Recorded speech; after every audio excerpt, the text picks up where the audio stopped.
And we're back with episode 23 of TSTNT and this channel's 8th Major League Ballpark. We're in Denver to see one of the most highly regarded Major League ballparks in Coors Field. And we're going to see two games here as the Colorado Rockies battle the Chicago Cubs. Before we go, as always, we got to give you the lowdown on team and ballpark history. Longer pregame monologue through VO here. So sit back, relax, and enjoy. Welcome to the Mile High City. It's been a while since I was last here. Personally, this is my first time in Denver since 2019.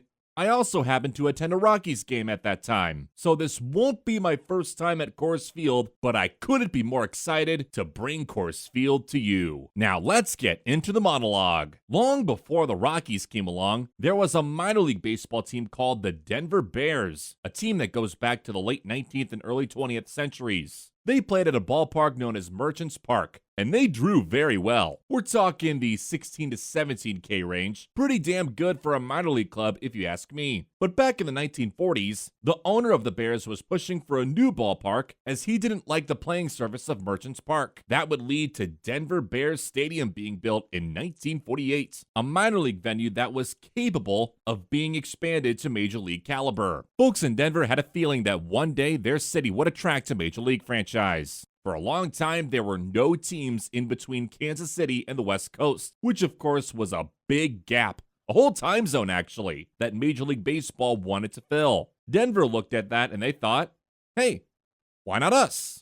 There were, however, many other cities across the country that were hungry for Major League Baseball. So Denver Mayor Federico Pena tapped attorney Steve Kadich to lead the Denver Baseball Commission, a group that would bring Major League Baseball to the Mile High City. MLB exhibition games were held in Denver, along with old-timers games, and the U.S. Olympic baseball team even played a game against Japan there. All of those games were very well attended, and the momentum was increasing for big league ball in Denver. However, Denver in the mid to late 1980s was going through some rough economic times.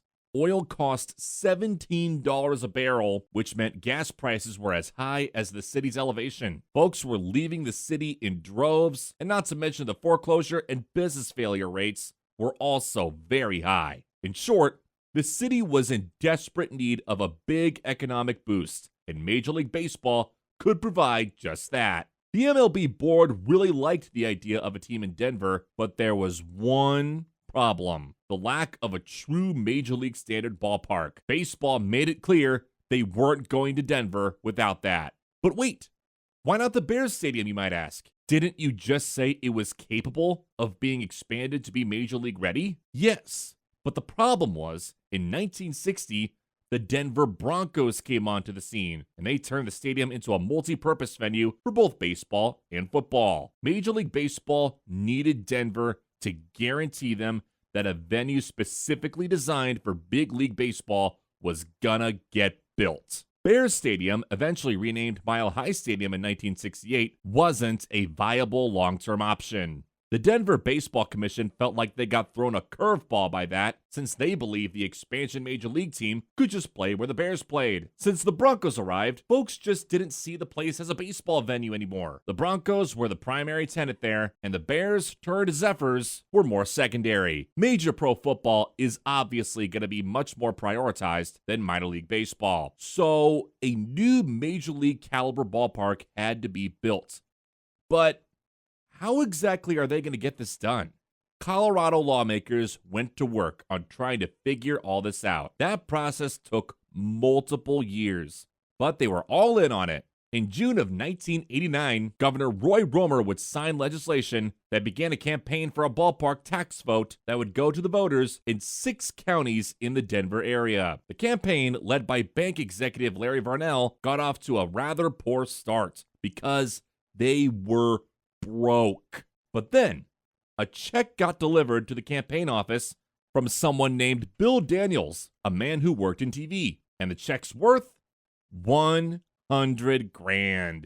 That one check would prove to be monumental. Volunteers came out in droves, and they went primarily to outdoor events to get folks to sign onto the petition to fund a major league ballpark via a 0.1% sales tax. Is this going to be an acceptable plan for Colorado voters, given the aforementioned economic times and the fact that it was a tax that was being voted on? This really felt like an iffy plan, to say the least. Again, voters in 6 counties were going to decide the fate of this ballpark project. In August of 1990, voters went to the polls. Voters in Denver and Adams counties said no. However, voters in Boulder, Douglas, Arapahoe, and Jefferson counties said yes. The vote passed. Now, with a ballpark financing plan in place, we need to find an owner for this prospective team. Remember, the ballpark was secured, but there was no team yet, and that can't happen without an ownership group. The Colorado Baseball Partnership was formed, led by Governor Romer, to find this new ownership group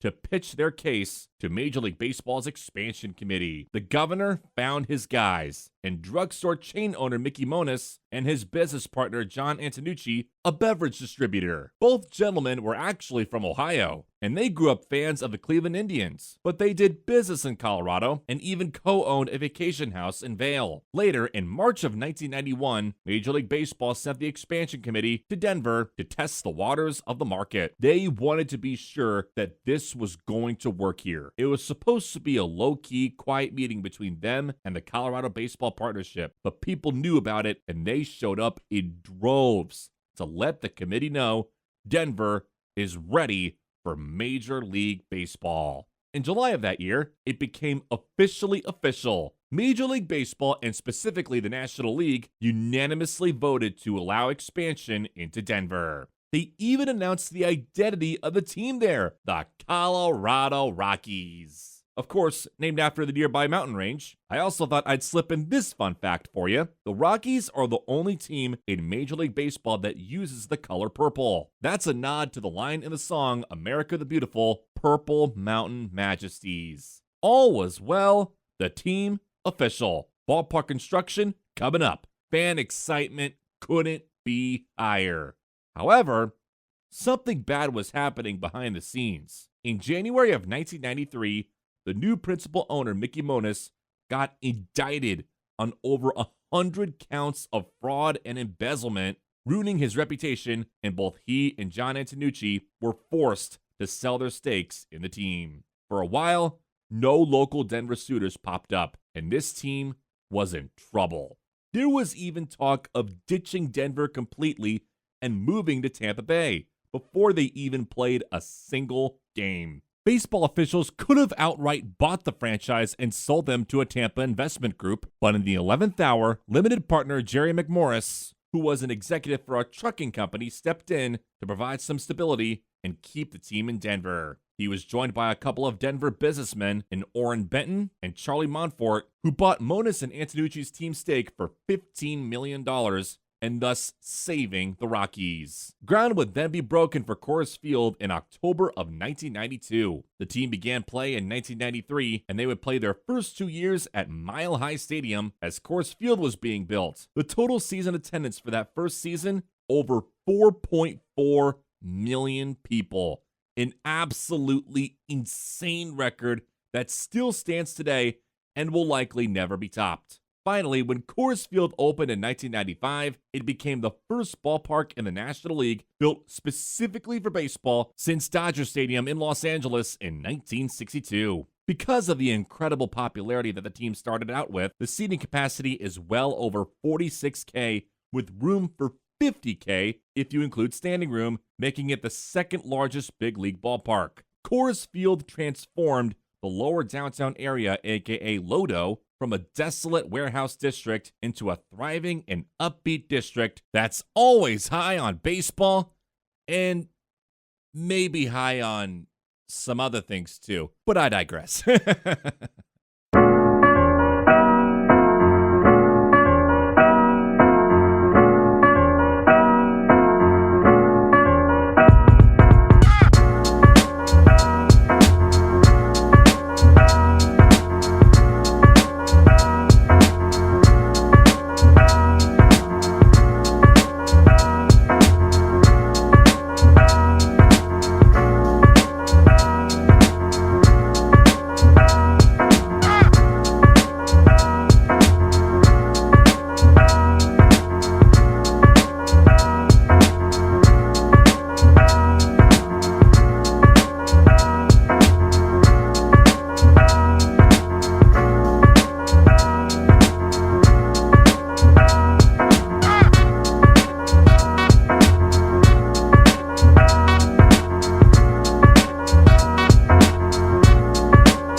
Before we walk inside, I gotta say, this exterior is incredible.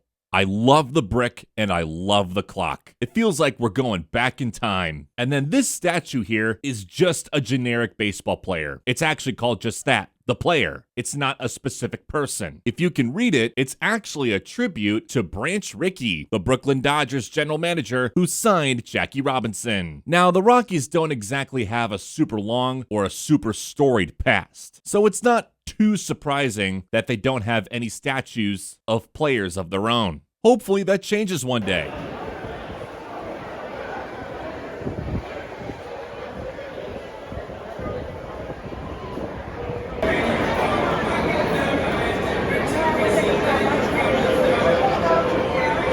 Let's proceed with our concourse go-round. We'll begin up top, where you can also get a really nice view of the Rocky Mountains.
evolutionary process going on, but mankind won't be destroyed. The fact that you and I are working here today is evidence of that.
And while up top, you already know I had to check out a view from the purple row. This row marks exactly 5,280 feet above sea level. This is the Mile High City.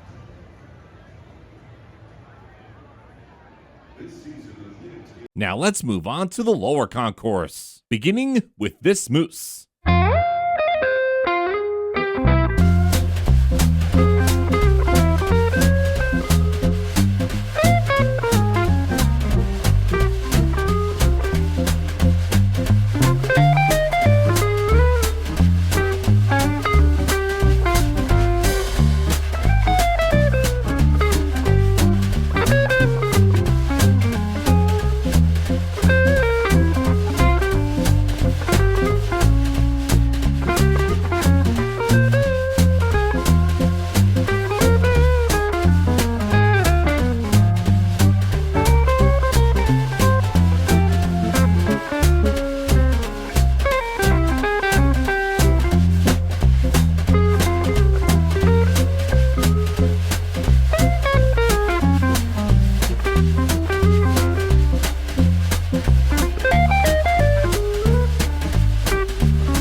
This Sandlot Brewery looks interesting. Let's check it out.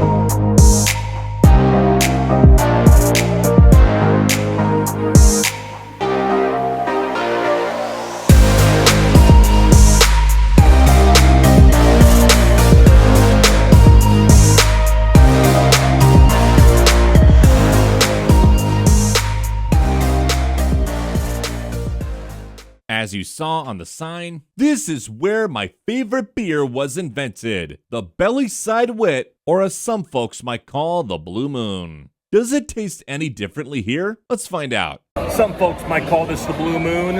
Other folks might call it the Belly Side Wit. Well, that's what they call it here because that's where this was invented. My favorite beer.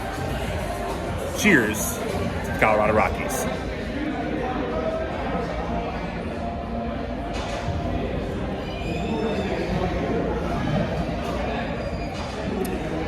Yes, 10 out of 10. Hits the spot perfectly. An absolute thirst quencher every single time. Turning our attention to the field for a moment, as we welcome the team to the field, we gotta recognize this batter's eye. It is absolutely gorgeous. You've got the fountains going, which shoot up when the Rockies take the field after a Rockies home run and if the Rockies win. There's also a small waterfall, rocks, as well as pine trees. This really gives the place a Colorado vibe. It even extends to the bullpens. Oh, and that ivy on the wall? That was inspired by, you guessed it, Wrigley Field.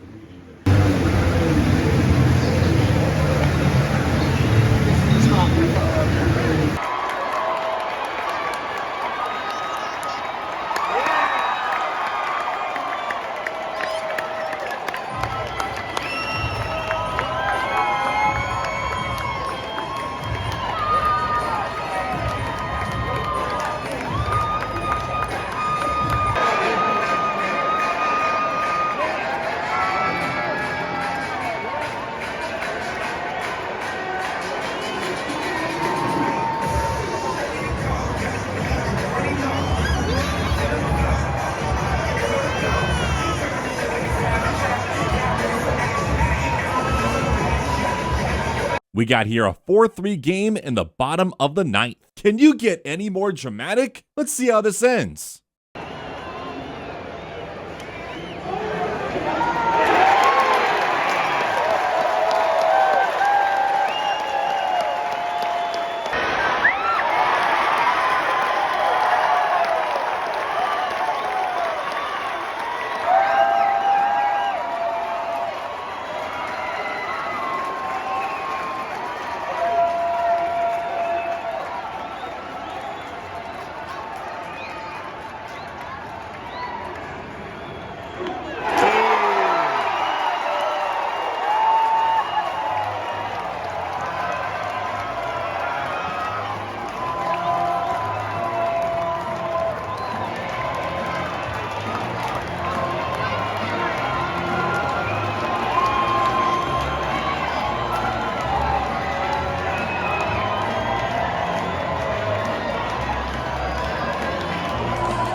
Back in the hotel after a long walk from Coors Field back here. Final score for game one, the Cubs take it over the Rockies by a score of 4-3. That was a very good game.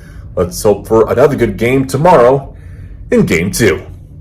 Wow, that was a good game. And with the amount of Cubs fans that were there, I might as well be doing another episode at Wrigley. Just my best guesstimate, Cubs fans outnumbered Rockies fans 2-1. I mean, the Cubs have a very good team in 2025, and the Rockies, well, not so much. so this wasn't surprising. I'm still having a good time at their ballpark, though. Let's try out some of the foods. This here is the Helton Burger. I got it from the Helton Burger Shack. This, of course, is named after Rockies legend Todd Helton, a Hall of Fame first baseman. He's the franchise leader in, well, just about anything you can think of. And he spent his entire 17-year career with the Rocks. Now that's what I call loyalty. All right, this year's the Helton Burger. Named after Rockies legend Todd Helton. He spent his whole career in Colorado. Of course, it says he's a Hall of Famer.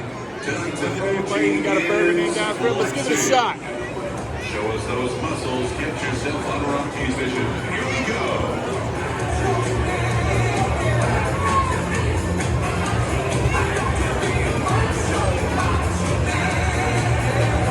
Great cheese. Great beef. Great pickles. This is a damn good burger. 10 out of 10.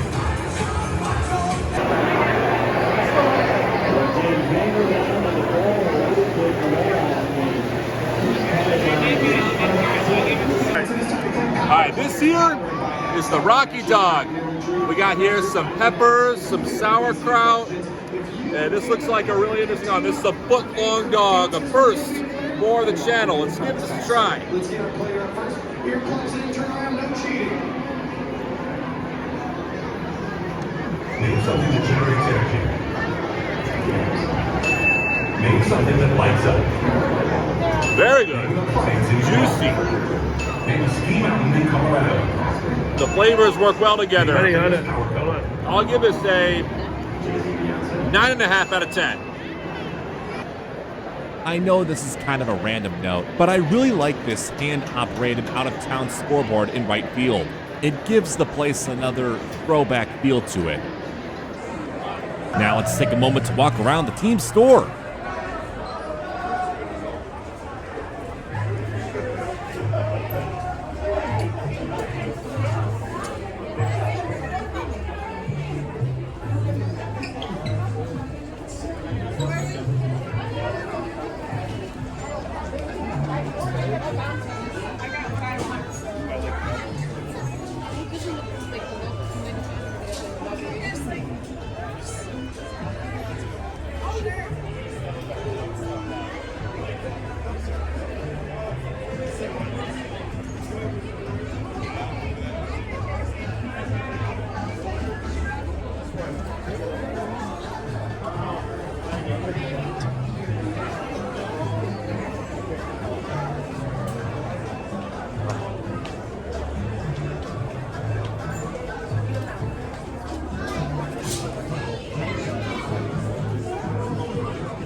Pardon me.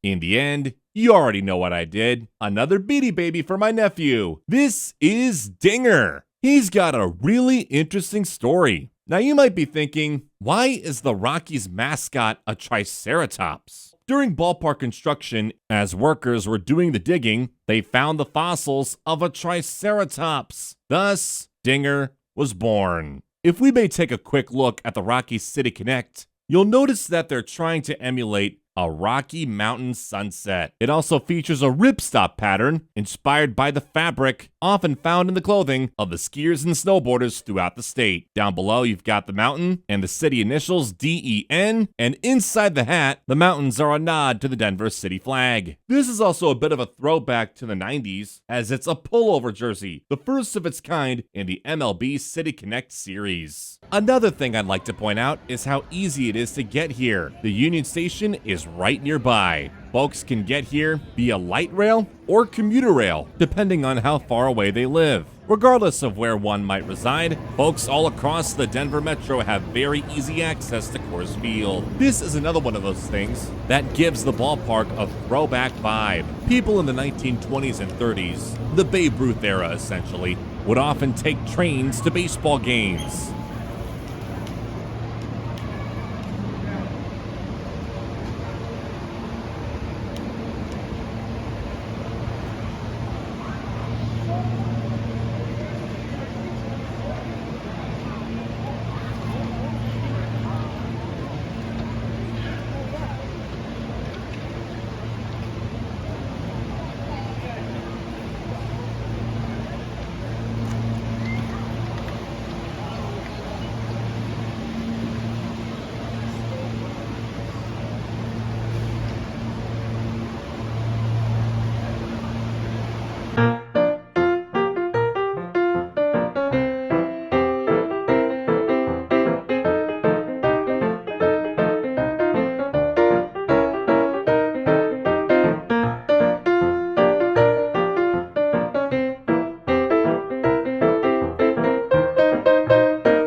Ladies and gentlemen, please direct your attention to left field and welcome the one, the only Digger, the dinosaur.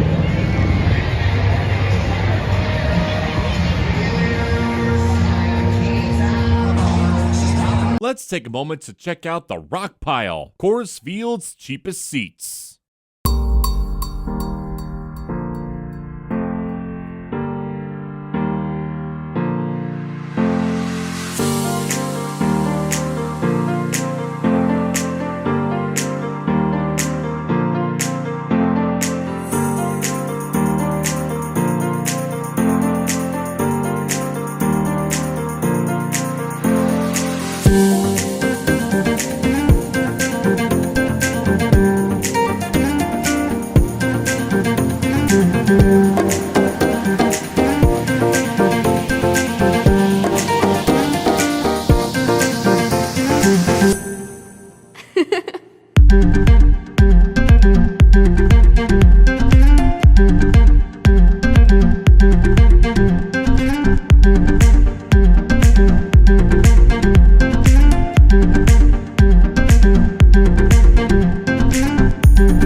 getting back to the food, I had to check out the Rocky Mountain oysters. This is actually one of the more controversial food items in the major leagues. They're not actually oysters at all. You'll find out what they really are in a moment. Some people love them, some people hate them. I gotta try these out for myself. All right, this here is the Rocky Mountain oysters. These are actually not even oysters. These are deep-fried bull testicles. I got me here at Coors Light because what other beer would you get at Coors Field to wash it down? Let's give this a shot.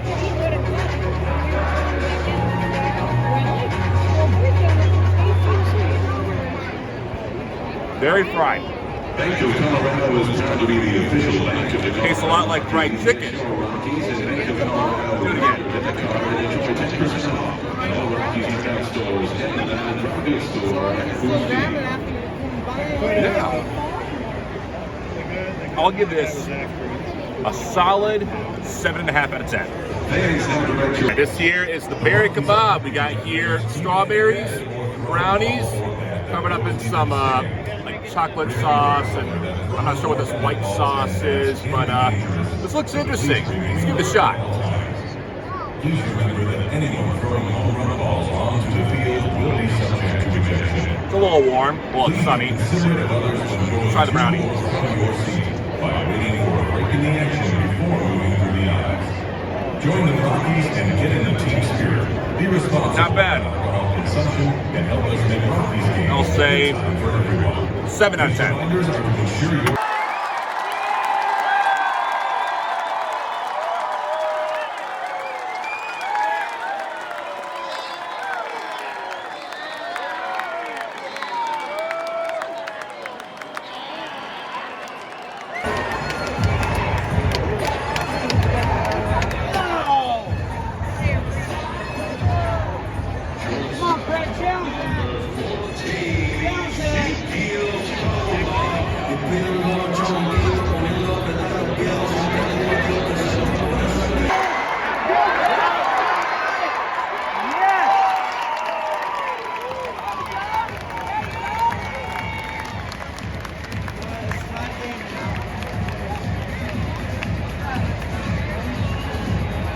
Let's make our way to the cookie and creamery stand for some dessert. There was one item in particular that I was really looking forward to having. You're about to find out not only what the item was, but that I was in for a big letdown.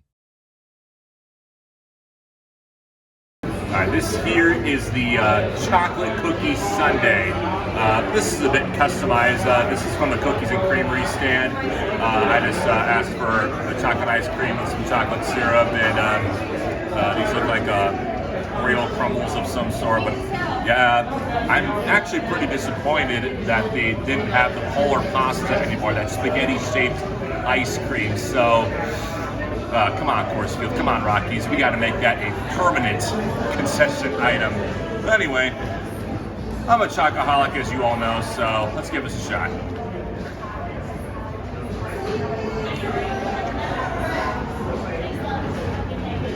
All right.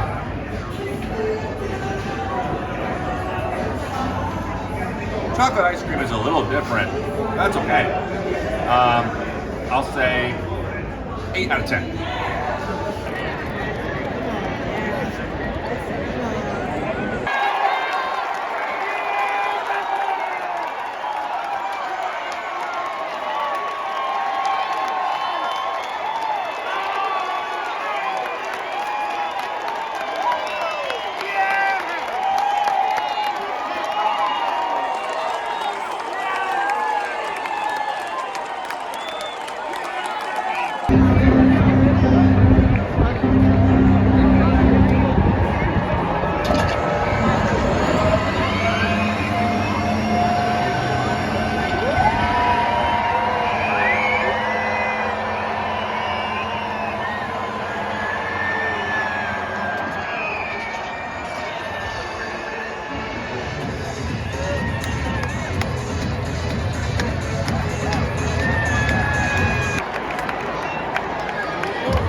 What a finish.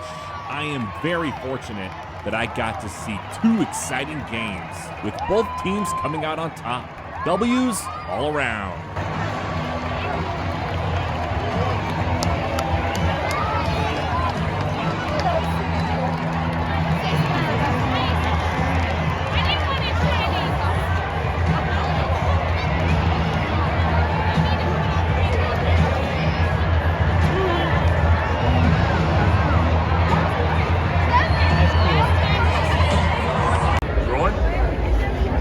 It's a final from Denver. Final score for game 2. The Rockies take this one by a score of 6-5. That's going to wrap things up for this episode. If you like what you saw, be sure to give this video a like. Don't forget to hit that subscribe button if you love sports video content as much as I do. Thank you so much for watching episode 23 of TSTNT. Signing off from Coors Field in the Mile High City. We'll see you next video.